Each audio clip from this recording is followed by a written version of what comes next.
major medical diagnosis. The 5-year survival rate on average is about 33%. For the former president, watch for wakes. These props, I should have been going over 130, 132. As boat racers feel their need for speed. And an event that's all about art. So it kind of brings the community together. These stories and more coming up on Newsbreak. Hello, South Florida. I'm David Lascano. And I'm Sabrina Lozano. Today is Monday, May 19th, 2025. Live from the Lee Caplin School of Journalism and Media in North Miami, this is Caplin News. Joe Biden posted to X this morning after announcing his prostate cancer diagnosis. Former President Joe Biden has been diagnosed with an aggressive form of cancer. Caplin News' Julian Lascano is in the control room with more details. Unprecedented news from the Biden family as former President Joe Biden has been diagnosed with prostate cancer. There's no bear overpopulation. There's an A shocking announcement from the Biden family as former President Joe Biden has been diagnosed with an aggressive form of prostate cancer that has spread to his bones. A statement from his personal office is releasing this yesterday, saying, quote, "Last week, President Joe Biden was seen for a new finding of a prostate nodule after experiencing increasing urinary symptoms. On Friday, he was diagnosed with prostate cancer, characterized by a Gleason score of 9 with metastasis to the bone. While this represents a more aggressive form of the disease, the cancer appears to be hormone sensitive, which allows for effective management." The fact that we're told that this is metastatic now, the 5-year survival rate on average is about 33%. So there are some people that do well and some people that don't do well. The American Cancer Society estimates that 1 out of every 8 men will be diagnosed with prostate cancer during their lifetime. Because there's such a high volume, there's a lot of research dedicated to its treatment.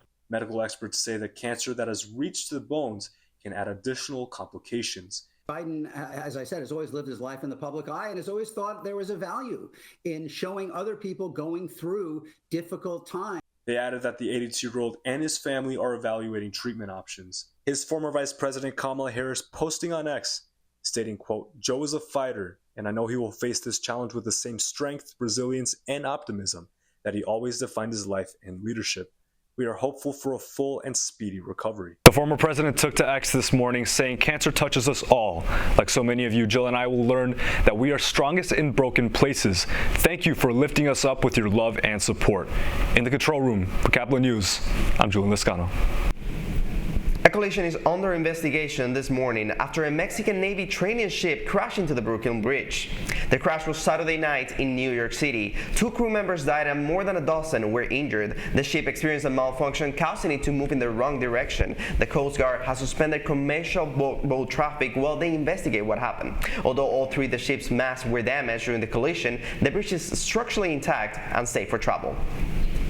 A Florida Fish and Wildlife Conservation Commission meeting is sparking controversy this morning as protesters hope to protect the legacy of black bears. Last weekend, demonstrators across Central Florida took to the streets as the FWC plans to bring back bear hunting. If approved, the hunt would last 3 weeks in December, but protesters say the practice is cruel, arguing the problem lies in the destruction of the bear's habitat and not their overpopulation. There's no bear overpopulation. There's an overdevelopment overpopulation and a subdivision overpopulation. So the bear's habitat is getting destroyed. The FWC reports more than 4,000 black bears in the state. The meeting is set to take place Wednesday and Thursday. Tens of thousands of people from all over the world are seen cheering from the 267th Pope during his inaugural Mass. First ever American-born Pope. This included Vice President J.D. Vance and Secretary of State Marco Rubio. During the ceremony, Pope Leo received symbols of the Pontiff's authority, the pallium and the ring of the fisherman. He ended the Mass by calling for lasting peace in Ukraine and prayers for Gaza. A little glue, some fabric, and a lot of creativity. That's the recipe behind a unique workshop that brought the community together this weekend. Caplin News reporter Stephanie Tenia takes us inside the world of decoupage, where art becomes more than just a craft. If you ever wanted to turn an ordinary wooden board like this one into a piece of art, this workshop might be the perfect place for you to start. From glue and stencils to fabric and creativity, attendees here are learning how to give new life to simple materials, one design at a time. Glue, colorful fabrics, and a little bit of chaos. This isn't your typical weekend plan, but for a group of locals that gather in Doral, this event is all about slowing down and getting creative. This is a decoupage workshop, an arts and crafts traditions that blends paper or fabric with glue, stencils, and imagination. But beyond the materials and steps, what's really on display here is connection. We saw a lot of women today come together, and they were laughing, they were showing each other their artwork. They were really happy to be together, so it kind of brings the community together in a way that everybody is appreciating everybody's artwork and the time that's put into that. And they talk, they socialize in something beautiful. And it works. From long-time artists to first-timers, each person here found joy in the process, not just the final product. What I love most are the interactions, the conversations, and connections people create together. That's what makes decoupage special to me. It shows that anyone can make art. It's not about talent, but about expressing your taste freely and creatively. And if you wonder, the final result, a gallery of color, texture, and stories. Each board telling something different. But the true takeaway wasn't what people made. It was how it made them feel. As you can see, you don't have to be an expert to let your imagination run wild. With a little glue and a lot of creativity, this workshop proves anyone can turn simple materials into something beautiful. Reporting from Doral, Stephanie Tenia, Caplin News. Powerboats are roaring past the Florida coastline, bringing big power to the Cocoa Beach. That's still ahead, and so is this story. Expect our cops to be on about, being visible, engaging with the community, playing with the kids, playing with the elderly folks. And a community space unveiled featuring Olympic-sized amenities. Newsbreak will be back in 2 minutes. Last week, Brandon met a girl on a dating app. One day after work, he finally found the courage to ask her out. No answer. He started to panic.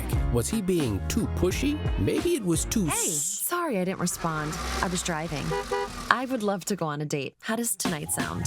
Brandon tried to play it cool, but inside he knew. A girl so smart, so responsible. She must be a keeper.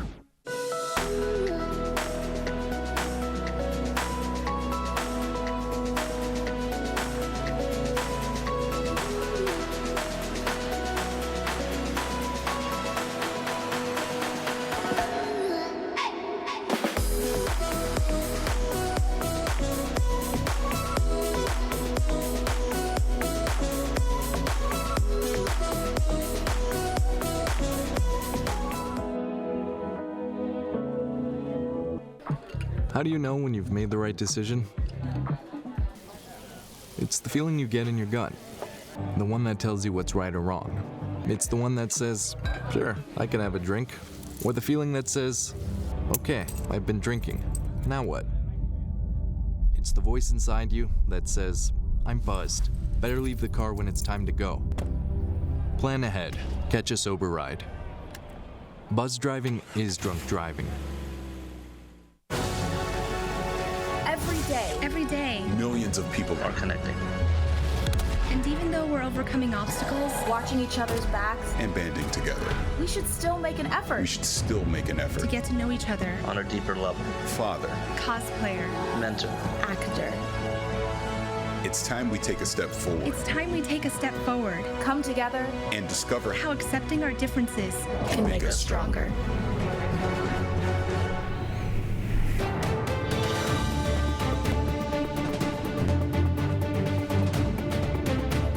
At the center of it all, new aquatic and community centers now open to the public at Doral Central Park.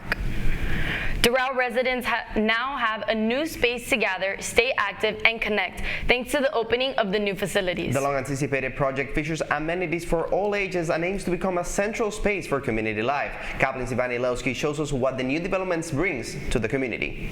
The city of Doral is opening its newest facility. Residents gathering here today for its grand opening, marking a big addition to the area's recreational spaces.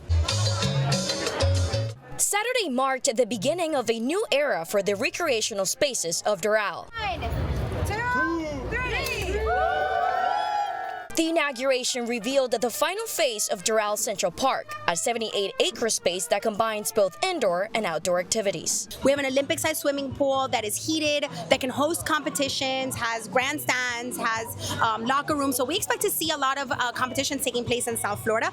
And this volleyball court, it's one of the many rooms that you get to enjoy in this facility besides aquatic activities, fitness, and also cooking.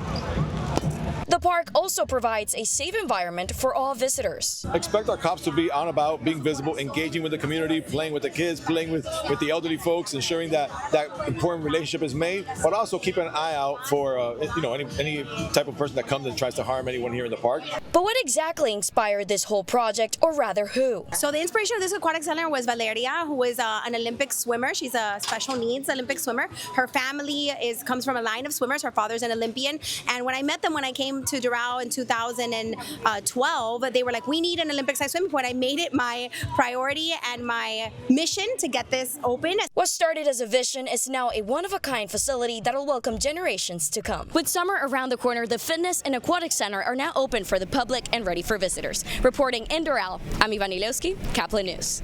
For the last 15 years, power boats have raced through the rugged seas on the Space Coast of Florida. As Caplin's Dylan Pazet reports, P1 Offshore brings the thunder to Cocoa Beach. Hello everybody and welcome to the Space Coast of Florida, where for the last 15 years, powerboats have taken over the Space Coast.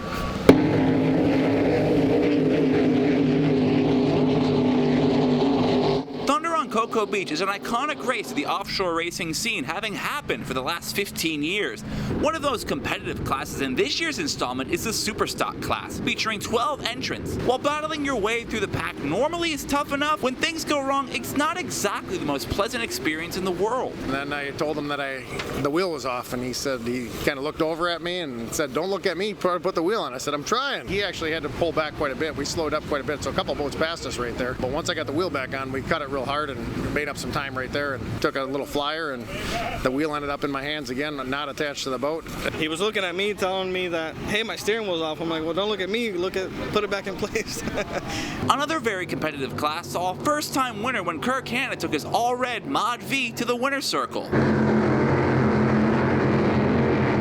We're pumped, we're excited. We work hard all throughout the winter to get prepared for the season opener race. This is a brand new boat. This will only be the third venue that we've been at in this boat. It's been a podium finish, all three of them. So it's really, we're super excited. The premier class of boats at P1 offshore events are called Supercats, featuring twin inboard 750 horsepower engines. Supercat driver Chris Grant gave his opinions on the conditions in Cocoa. It was really sticky. All the boats said that. Like these props, I should have been going over 130, 132, and I hit 125 a couple times. And that's like, it was terrible. Like, it just felt I wanted to go faster. But even when we were testing, it was just slower. So the humidity, the heat, that type of stuff, it just wasn't really fast enough. Despite a dwindling number of boats, the show put on here was still spectacular, proving that Thunder on Cocoa Beach is still one of the iconic powerboat races of the year. For Caplin News, I am Dylan Pazet. Winner takes all, as the Panthers played on the road in Game 7 of the Eastern Conference semifinals. After a scoreless first period, the Panthers offense started pouring it on. They were up to 5-1 when Toronto pulled up the goalie, leading to an empty netter and a 6-1 Cats victory. Florida will go on to play the Carolina Hurricanes in the Eastern Conference Final. That's all the time we have for Newsbreak. I'm Sabrina Lozano. And I'm David Lascano. Get more news at any time at caplinnews.fiu.edu.